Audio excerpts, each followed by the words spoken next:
Perkenalkan, nama saya Raniarzita dengan NIM 2134313 dari Prodi Informatika jurusan Elektronika. Di sini saya akan menjelaskan tentang teori pengantar logika matematika pada pertemuan 1, yaitu mengenai pengantar logika proposisi. Logika proposisi sendiri terdiri dari dua kata, yaitu logika dan proposisi. Logika adalah proses berpikir manusia berdasarkan nalar dan ilmu pengetahuan yang sesuai dengan fakta. Nah, di sini nggak ada yang fake ya. Selanjutnya proposisi, kalimat yang mengandung nilai benar atau salah tetapi tidak boleh keduanya.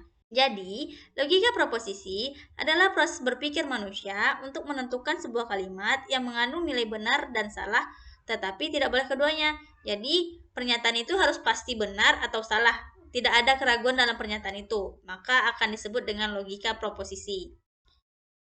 Logika proposisi sendiri dapat dikelompokkan dalam 4 bagian atau 4 bentuk, yaitu proposisi atomik, proposisi majemuk, proposisi biimplikasi, dan implikasi. Kita bahas satu-satu ya. Yang pertama, proposisi atomik. Proposisi atomik atau disebut juga dengan proposisi tunggal, yaitu proposisi yang hanya memiliki satu pernyataan. Contohnya, 2 adalah bilangan prima. Ini true ya. Ibu kota Provinsi Sumatera Barat adalah Payakumbuh. Jelas-jelas ini false. Selanjutnya, 10 kali 10 adalah 100, maka ini true. Nah, ini contoh dari proposisi atomik. Selanjutnya, proposisi majemuk. Proposisi majemuk sendiri adalah kombinasi dari proposisi atomik. Misalnya, P dan Q adalah proposisi atomik nih. Maka, di proposisi majemuk akan menjadi 4 bentuk, yaitu konjungsi, disjungsi, ingkaran atau negasi, dan disjungsi eksklusif. Di mana konjungsi adalah P dan Q, notasinya P and Q. Disjungsi adalah ini atau ya, bukan tidak atau P. Notasinya adalah P or Q. Ingkaran atau negasi tidak P, notasinya adalah not P. Disjungsi eksklusif P atau Q, tapi tidak keduanya, maka notasinya adalah P X or Q. Nah, seperti ini pembagian dari logika proposisi yang lebih jelasnya. Ada negasi yang diistilahkan dengan not, disimbolkan dengan lambang ini. Konjungsi diistilahkan dengan N, disimbolkan dengan V terbalik dan berada di atas awan, di atas langit-langit ya. Selanjutnya disjungsi diistilahkan dengan OR, simbolnya seperti V kecil. Eksklusif OR diistilahkan dengan XOR, disimbolkan dengan tanda tambah terus dikelilingi lingkaran. Nah, selanjutnya implikasi diistilahkan dengan implies, if, then, atau jika titik-titik maka disimbolkan dengan panah yang menghadap ke kanan. Selanjutnya, biimplikasi diistilahkan dengan IFF atau jika dan hanya jika disimbolkan dengan panah yang ke kiri kanan. Nah, lanjut. Selanjutnya saya akan menjelaskan tentang negasi terlebih dahulu. Negasi bisa kita bilang adalah kebalikannya. Nah, diistilahkan dengan not, dilambangkan dengan ini. Seperti ini tabel kebenarannya.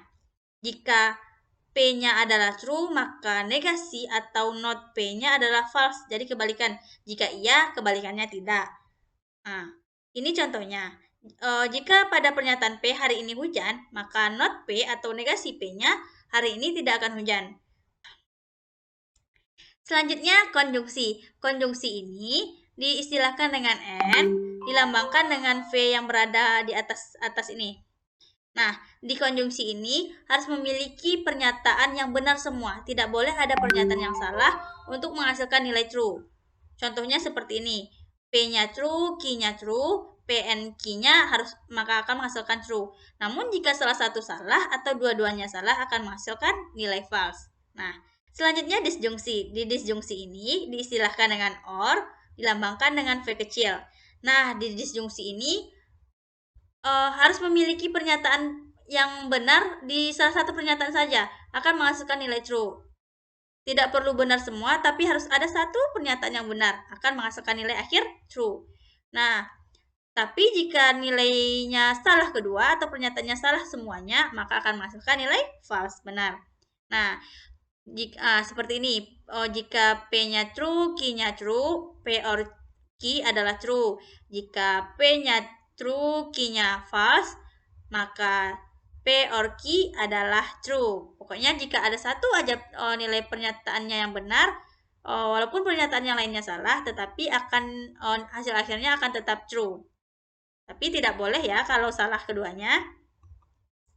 Nah, lanjut eksekutif OR diistilahkan dengan XOR, dilambangkan dengan tambah terus atau kayak jendela ya, jendela bulat kali ya. Nah, lanjut di eksekutif OR ini harus memiliki dua pernyataan yang berbeda agar menghasilkan nilai true. Jadi satu benar, satu salah akan menghasilkan nilai true. Tapi kalau benar-benar semua atau salah-salah semua akan menghasilkan nilai false. Ini bisa kita logikakan kayak pernikahan. Di Indonesia, pernikahan harus berlawanan jenis agar dinilai pernikahannya itu benar dan sah. Tapi, jika pernikahannya sesama jenis, di Indonesia akan dinilai salah dan tidak benar. Nah, seperti itu tabel kebenaran dari eksekutif OR. Lanjut, implikasi. Implikasi diistilahkan dengan if, then, jika, maka, disimbolkan dengan panah seperti ini. Seperti ini tabel kebenaran dari implikasi. Di implikasi ini, untuk mudah mengingat tabel kebenarannya, cukup lihat pernyataan terakhir. Contoh, jika true pernyataan terakhir, maka akan menghasilkan true. Jika pernyataan terakhir menghasilkan false, maka hasilnya false. Jika pernyataan terakhir true, maka akan menghasilkan true. Tapi, hati-hati, di tabel terakhir, jika nilainya sama-sama false atau sama-sama true, akan menghasilkan true. Nah, lanjut, biimplikasi. Biimplikasi ini diistilahkan dengan IFF, jika dan hanya jika, dilambangkan dengan nilai panah yang ke kiri ke kanan, yang seperti tadi ya. Nah, tabel kebenarannya seperti ini. Di implikasi ini kebalikan dari XOR tadi. Jika XOR harus memiliki pernyataan yang berbeda, maka biimplikasi pernyataannya harus sama agar dinilai true. Nah, seperti ini. Lihat di P-nya true, Q-nya true, maka P, I, F, Q-nya akan menghasilkan true. Jika false, maka akan menghasilkan true. Tapi jika satunya true, satunya false, akan menghasilkan false. Nah, seperti itu biimplikasi. Kita lanjut proposisi majemuk yang tadi. Proposisi majemuk ini kita contohkan aja P and Q or Q and R. Nah, kita P-nya kita kasih true semua, ada false. Nah, seperti ini. Perhatikan tabel kebenarannya. Nah, proposisi majemuk ini memiliki bentuk-bentuk khusus atau istimewa, di mana jika pernyataannya benar semua di segala kasus akan menghasilkan bentuk tautologi, disebut tautologi ya, jika benar semua kasus.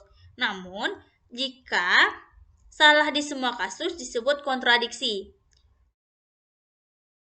Dan jika memiliki dua pernyataan yang sama, ini disebut dengan ekivalen. Nah, jadi di proposisi majemuk terdapat 3 bentuk istimewa, yaitu tautologi, kontradiksi, dan ekivalen.